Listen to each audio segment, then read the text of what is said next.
আসসালামু আলাইকুম, আশা করি সবাই ভালো আছো। তো আজকে আমরা আরো ইম্পর্টেন্ট দুইটা গাণিতিক সমস্যা সমাধান করব। প্রথম সমস্যায় বলা আছে যে পরীক্ষাগারে ক্যালসিয়াম কার্বনেট ও হাইড্রোক্লোরিক অ্যাসিডের বিক্রিয়ায় কার্বন ডাই অক্সাইড গ্যাস উৎপন্ন করা হয়। 15 গ্রাম ক্যালসিয়াম কার্বনেটের সাথে গাঢ় হাইড্রোক্লোরিক অ্যাসিডের বিক্রিয়ায় উৎপন্ন কার্বন ডাই অক্সাইডের আয়তন ও ভর 20 ডিগ্রি সেলসিয়াস তাপমাত্রা এবং 1 atm চাপে গণনা করো। দ্বিতীয় সমস্যায় বলা আছে যে পরীক্ষাগারে পটাশিয়াম ক্লোরেটের সাথে ম্যাঙ্গানিজ ডাইঅক্সাইড মিশিয়ে ওই মিশ্রণকে উত্তপ্ত করে অক্সিজেন গ্যাস প্রস্তুত করা হয়। 10 গ্রাম পটাশিয়াম ক্লোরেটের সাথে অল্প পরিমাণ ম্যাঙ্গানিজ ডাইঅক্সাইড মিশিয়ে উত্তপ্ত করলে 20 ডিগ্রি সেলসিয়াস এবং 1 atm চাপে উৎপন্ন অক্সিজেন গ্যাসের আয়তন এবং ভর গণনা করো। তো প্রথম সমস্যাটা আমরা সমাধান করছি। তো এখানে ক্যালসিয়াম কার্বনেটের সাথে হাইড্রোক্লোরিক অ্যাসিডের বিক্রিয়ায় ক্যালসিয়াম ক্লোরাইড লবণ, কার্বন ডাই অক্সাইড গ্যাস এবং পানি তৈরি হয়। তো বিক্রিয়াটা আমরা সমতা করার জন্য এখানে হাইড্রোক্লোরিক অ্যাসিডকে 2 দিয়ে গুণ করলাম, কারণ এখানে ক্লোরিন আছে 2টি এবং এখানে হাইড্রোজেন আছে 2টি। তো অবশিষ্ট পরমাণুগুলো অলরেডি সমতাকৃত আছে। তো এখান থেকে আমরা বলতে পারি যে 1 মোল ক্যালসিয়াম কার্বনেট 2 মোল হাইড্রোক্লোরিক অ্যাসিডের সাথে বিক্রিয়া করলে 1 মোল কার্বন ডাই অক্সাইড গ্যাস তৈরি হয়। তো এখানে আমাদের মূলত ক্যালসিয়াম কার্বনেটের পরিমাণ থেকে হাইড্রোক্লোরিক অ্যাসিডের পরিমাণটা নির্ণয় করতে হবে। এ কারণে ক্যালসিয়াম কার্বনেটের আণবিক ভর আমরা নির্ণয় করব। 1 মোলের জন্য ভর হবে calcium 40 plus carbon 12 plus oxygen 16 into 3 gram is equal two 100 গ্রাম। তাহলে 100 গ্রাম ক্যালসিয়াম কার্বনেট থেকে কার্বন ডাই অক্সাইড পাওয়া যায় 1 মোল। 1 মোল গ্যাসের কার্বন ডাই অক্সাইডের জন্য ভর হচ্ছে কার্বনের 12, অক্সিজেন 16 ইন্টু 2 গ্রাম, তাহলে 44 গ্রাম। তাহলে এখান থেকে আমরা বলতে পারি যে 100 গ্রাম ক্যালসিয়াম কার্বনেট থেকে কার্বন ডাই অক্সাইড পাওয়া যায় 44 গ্রাম। অতএব এখানে বলেছি 15 গ্রাম থেকে কতটুকু পাওয়া যাবে। তাহলে 15 গ্রাম ক্যালসিয়াম কার্বনেট থেকে কার্বন ডাই অক্সাইড পাওয়া যায় 44 into 15 divided by 100 gram. 44 into 15 divided by 100 is equal to 6.6 gram. তাহলে এটা হচ্ছে 15 গ্রাম ক্যালসিয়াম কার্বনেট এবং হাইড্রোক্লোরিক অ্যাসিডের সাথে বিক্রিয়ায় উৎপন্ন কার্বন ডাই অক্সাইডের ভর। তো আয়তন নির্ণয় করব এখন আমরা। এখানে আমরা আয়তনটা নির্ণয় করব হচ্ছে এসটিপিতে। তারপরে সেই এসটিপির আয়তনটাকে 20 ডিগ্রি সেলসিয়াস তাপমাত্রা এবং 1 atm চাপে কতটুকু হয় সেটাতে কনভার্ট করব। তো এখানে আমরা দেখতে পাচ্ছি যে 1 মোল ক্যালসিয়াম কার্বনেট থেকে 1 মোল কার্বন ডাই অক্সাইড তৈরি হয়, অর্থাৎ 100 গ্রাম ক্যালসিয়াম কার্বনেট থেকে উৎপন্ন কার্বন ডাই অক্সাইড গ্যাসের আয়তন এসটিপিতে 22.4 লিটার। যেহেতু 1 মোল গ্যাসের আয়তন এসটিপিতে 22.4 লিটার হয়, তাহলে 100 গ্রাম ক্যালসিয়াম কার্বনেট থেকে কার্বন ডাই অক্সাইড উৎপন্ন হয় 22.4 লিটার। অতএব 15 গ্রাম ক্যালসিয়াম কার্বনেট থেকে কার্বন ডাই অক্সাইড উৎপন্ন হয় 22.4 into 15 divided by 100 litre equal to 3.36 litre. এখন এটা হচ্ছে এসটিপিতে গ্যাসের আয়তন। এই আয়তনটাকে আমরা 20 ডিগ্রি সেলসিয়াস তাপমাত্রা এবং 1 atm চাপে কনভার্ট করব। এই কারণে এখানে T1 হচ্ছে এসটিপির temperature 273 kelvin, P1 equal to 1 atm, V1 equal to 3.36 litre. T2 হচ্ছে 20 ডিগ্রি সেলসিয়াস, যেটাকে কেলভিন স্কেলে কনভার্ট করলে 20 plus 273 equal to 293 kelvin.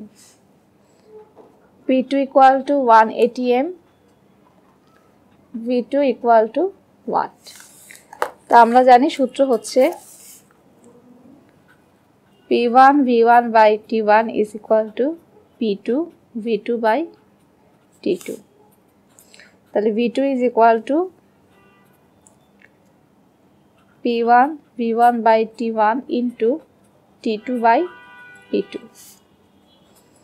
V2 equal to P1 এর মান 1 atm, V1 হচ্ছে 3.36, T2 হচ্ছে 293 divided by T1 273, P2 1.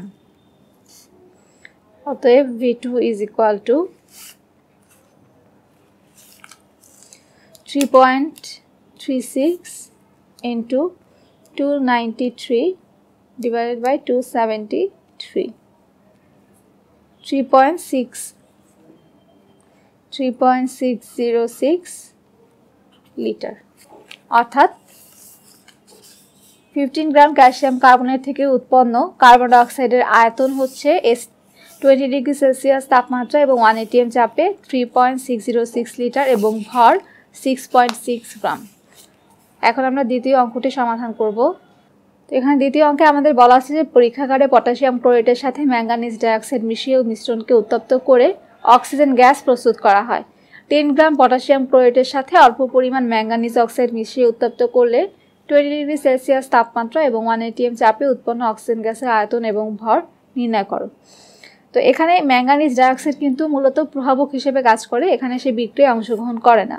তো এখানে মূলত যে বিক্রিয়াটা হয় সেটা হচ্ছে পটাশিয়াম ক্লোরেটকে ম্যাঙ্গানিজ ডাইঅক্সাইড প্রভাবকের উপস্থিতিতে যখন উত্তপ্ত করা হবে, এটা বিযোজিত হয়ে পটাশিয়াম ক্লোরাইড এবং অক্সিজেন তৈরি হবে।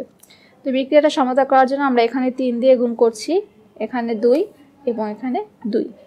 তো এখান থেকে আমরা দেখতে পাচ্ছি যে 2 মোল পটাশিয়াম ক্লোরেট বিক্রিয়া করে ম্যাঙ্গানিজ ডাইঅক্সাইডের উপস্থিতিতে 2 মোল পটাশিয়াম ক্লোরাইড উৎপন্ন হয় এবং 3 মোল অক্সিজেন গ্যাস উৎপন্ন হয়। এখন আমাদের এই পটাশিয়াম ক্লোরেটের পরিমাণ দিয়ে ম্যাঙ্গানিজ ডাইঅক্সাইড কতটুকু উৎপন্ন হয় সেটা নির্ণয় করতে হবে। সেটা নির্ণয় করার জন্য প্রথমে আমাদের কাজ হচ্ছে পটাশিয়াম ক্লোরাইডের আণবিক ভর এবং অক্সিজেন গ্যাসের আণবিক ভর নির্ণয় করা।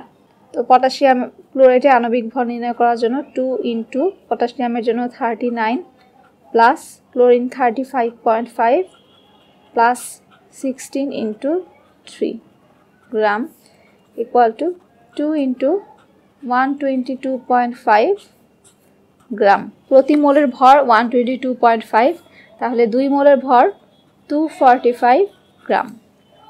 একইভাবে অক্সিজেনের এখানে আণবিক ভর হবে 3 ইন্টু 16 ইন্টু 2 গ্রাম, তাহলে 3 ইন্টু 32 গ্রাম ইকুয়াল টু 96 গ্রাম। তাহলে এখান থেকে আমরা দেখতে পাচ্ছি যে 245 গ্রাম পটাশিয়াম ক্লোরেট থেকে অক্সিজেন উৎপন্ন হয় 96 গ্রাম, তাহলে 10 গ্রাম থেকে কতটুকু উৎপন্ন হবে? 245 গ্রাম পটাশিয়াম ক্লোরেট থেকে অক্সিজেন তৈরি হয় 96 গ্রাম, অতএব 10 গ্রাম পটাশিয়াম ক্লোরেট থেকে অক্সিজেন তৈরি হয় 96 ইন্টু 10 ডিভাইডেড বাই 245 গ্রাম, 3.92। তাহলে এটা গেল কতটুকু অক্সিজেন উৎপন্ন হয় তার ভর। এখন এটির আয়তন আমরা গণনা করব। তো এখানে এই সমীকরণ থেকে যে আয়তনটা আমরা পাবো সেটা এসটিপির আয়তন। পরে এসটিপির আয়তনটাকে 20 ডিগ্রি সেলসিয়াস তাপমাত্রা এবং 1 atm এর চাপের আয়তনে কনভার্ট করব। তাহলে এখান থেকে আমরা দেখতে পাচ্ছি 2 মোল পটাশিয়াম ক্লোরেট থেকে অক্সিজেন তৈরি হয় 3 মোল, অর্থাৎ 245 গ্রাম পটাশিয়াম ক্লোরেট থেকে 3 ইন্টু 22.4 লিটার অক্সিজেন তৈরি হচ্ছে। তাহলে 245 গ্রাম পটাশিয়াম ক্লোরেট থেকে অক্সিজেন তৈরি হয় 3 ইন্টু 22.4 লিটার, অতএব 10 গ্রাম পটাশিয়াম ক্লোরেট থেকে অক্সিজেন তৈরি হয় 3 into 22.4 into 10 divided by 245 litre, 2.743 litre. তো এই আয়তনটা হচ্ছে এসটিপির আয়তন। তো এসটিপির আয়তনটাকে আমরা 20 ডিগ্রি সেলসিয়াস টেম্পারেচার এবং 1 atm চাপে কনভার্ট করার জন্য প্রথমে মানগুলো লিখে নিচ্ছি। T1 হচ্ছে এসটিপিতে 273 কেলভিন, P1 1 atm, V1 এখানে আমরা পেলাম 2.743 লিটার। T2 হচ্ছে এখানে তাপমাত্রা দেওয়া আছে 20 ডিগ্রি সেলসিয়াস, এটাকে কেলভিন স্কেলে কনভার্ট করলে আমরা পাবো 20 প্লাস 273 কেলভিন, তাহলে 293 কেলভিন। P2 হচ্ছে 1 atm, তাহলে V2 ইকুয়াল টু কত? তো আমরা জানি সূত্র হচ্ছে P1 V1 by T1 is equal to P2 V2 by T2। তাহলে V2 ইকুয়াল টু হবে P1 V1 by T1 into T2 by P2। V2 equal to P1 এর মান 1, V1 হচ্ছে 2.743, T2 293 ডিভাইডেড বাই T1 হচ্ছে 273, P2 1। অতএব V2 equal two 2.94 litre. অর্থাৎ 20 degree Celsius temperature এবং 1 atm চাপে উৎপন্ন অক্সিজেন গ্যাসের আয়তন 2.94 লিটার এবং ভর হচ্ছে 3.92 গ্রাম। তো আশা করি আজকের সলিউশন দুটি সবাই বুঝতে পেরেছো। সবাইকে অসংখ্য ধন্যবাদ ভিডিওটি দেখার জন্য।